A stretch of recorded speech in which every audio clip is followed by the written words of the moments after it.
嗨，大家好，我是小玄子，欢迎收看第80集。今天的话题可是既有趣又关键。今天内容我们会说到，川普上任后是否有助于拍主网后价格高于 IOU， 并且小玄子会用几种虚拟币上市前的 IOU 价格来当说明案例。废话不多说，开始进入今天的分享。还记得上一集提到的吗？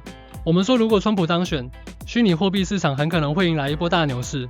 现在川普已经当选，很多朋友心里可能冒出一个大大的问号：川普当选，这和拍币的价格真的有关系吗？嘿嘿，其实还真有。打个比方吧，大家可以想象 Pi Network 就像一个刚刚长大的孩子，如果这个孩子成长在一个充满资源和机会的环境里，未来是不是更有希望？川普当选后的政策支持，就好像给我们的拍币开光一样，未来的成长之路可以说是阳光明媚，机会一波接一波。现在大家可能已经注意到了，拍币的 IOU 价格在一些非官方平台上被炒到了50美元左右。那什么是 IOU 价格呢？简单来说，就是主网还没上呢，咱们先来估个价，有点像市场上的先行测试价。但要注意，这个价格其实不稳定，有点像炒房一样，炒的更多是预期，而不是真正的价值。等到拍币上主网，价格是会飙高还是跳水，这个是个大大的未知数。为什么 IOU 价格有时候会大起大落？话说回来，虚拟货币在上主网之前，通常会出现一种先行价格，也就是 IOU 价格。这种价格不是真实的市场价，而是交易者之间根据市场预期进行的预先交易。说白了，这就像市场上的一场赌注，赌的就是主网上线后币价会不会飞天。这种 IOU 价格波动剧烈，不是大好就是大坏，风险那叫一个大。IOU 价格的玄机，有些币一上主网就惨不忍睹。为了让大家更了解 IOU 价格的风险，我来给你们举几个真实的例子，保证你看完后心里会更有谱。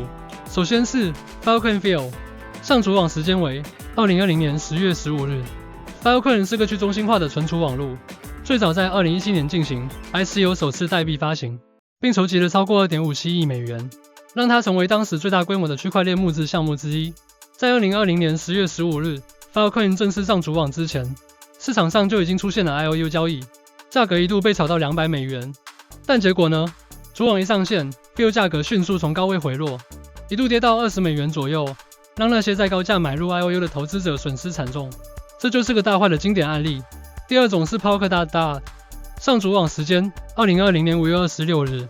Polkadot 是一个跨链协议，旨在实现不同区块链之间的互操作性，被称为区块链的互联网。在2020年5月26日上主网之前 ，Dot 的 IOU 价格一度在6美元左右波动。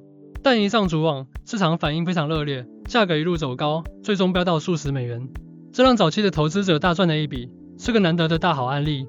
当然，这种成功的例子并不常见，所以大家还是要理性看待。最后是 EOS， 上主网时间2018年6月14日。EOS 是由 Block One 开发的一个智能合约平台，曾被誉为以太坊杀手。在2018年6月14日正式上主网之前 ，EOS 主网上线前，IOU 价格被炒高到10-12美元之间，一度成为币圈的热门话题。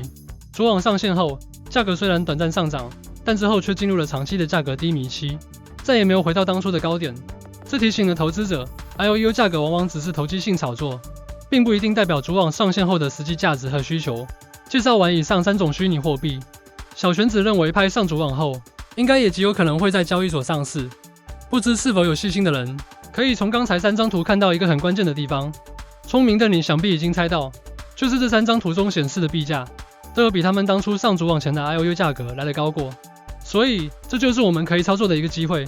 不论你是跑短线或长线的人，届时都可以来小小操作一下。而小玄子会在近期影片告诉大家如何来操作。那 Pi Network 呢？它的潜力在哪？这些案例让我们看到 ，IOU 价格虽然在主网上线前很吸引人，但往往不可靠，甚至可以说具有很强的投机性。市场上 IOU 价格的波动，大多数时候都是基于炒作和市场预期，并不一定反映币的真实价值和未来需求。对于 Pi Network 的先驱们来说，这是一个非常重要的警示，千万不要被高 IOU 价格迷惑，误以为这就是拍币的真实价值。那 Pi Network 到底有没有可能打破这些 IOU 大起大落的惯例呢？小玄子认为 Pi Network 的上线潜力有2大核心优势，这让它的情况可能会不一样。首先是普及性。Pi Network 最大的优势在于它的平民化，不同于许多需要专业设备的虚拟货币挖矿，Pi Network 允许任何人用手机来挖矿，无需高性能的矿机设备，也不需要大量电力，门槛非常低。这让 Pi Network 拥有了庞大的用户基础，形成了强大的社群共识。每位用户都是派生态的一部分，这种由下而上的参与感，也让派币具备了潜在的稳定性。再来是应用场景 ，Pi Network 团队一直致力于开发多样化的应用场景。这和其他只靠持有升值的币种不同，派币的目标是成为日常生活中的交易媒介。也就是说，它不是只拿着不动的资产，而是真正可以用来购物、支付和交易的实用货币。这种可用性是派币和其他币种最大的区别，也有可能成为它价值的支柱。Pi Network 团队最近在全球推广商业应用，包括 Pi Fast 活动，让派币可以用来购买小型商品和服务，甚至在探索国际交易的可能性。这意味着 Pi Network 正在努力将虚拟货币带入日常生活。试想一下，未来的派币不仅可以用来买咖啡、网购商品，甚至能支付房租、薪税，成为真正的数位黄金。这和 Filecoin、Polkadot、EOS 这类币的应用定位不同，使得 Pi Network 的市场前景更加实用和多元。所以，川普的当选提高了派币上主网后高于现行 IOU 价格的机会。派友们的行动指南务必完成 KYC 认证。在这个关键时刻，还有一件非常重要的事情要提醒各位派友、小圈子记得，要执行 KYC 认证，需要点超过30天的闪电，否则会无法执行后面的 KYC 步骤。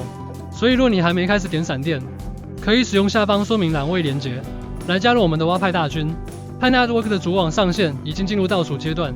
如果你还没有完成 KYC 认证，一定要在11月底前送出首次申请，否则你可能会错过未来的挖矿和交易机会。KYC 认证是进入 Pi Network 生态的门票，未来不管是交易还是参与其他活动，都是必须的。千万不要因为没完成认证，错失这个上车的机会。做个总结 ，Pi Network 即将上主网，这对所有派先驱来说都是一个振奋人心的时刻。不过在期待的同时，大家也要保持理性。IOU 价格只是短期热度的反应，而真正决定派币长期价值的，是它在日常生活中的应用场景和强大的社群共识。所以，不要被 IOU 价格的波动所影响，真正关注 Pi Network 的生态发展，这才是长期价值的关键。今天的内容就到这里。如果你觉得这集内容有帮助，记得点赞、订阅，并分享给你的派友们。期待我们一起见证 Pi Network 的主网上线，迎接全新的数位经济时代。我是小玄子，朋友们，我们下集见。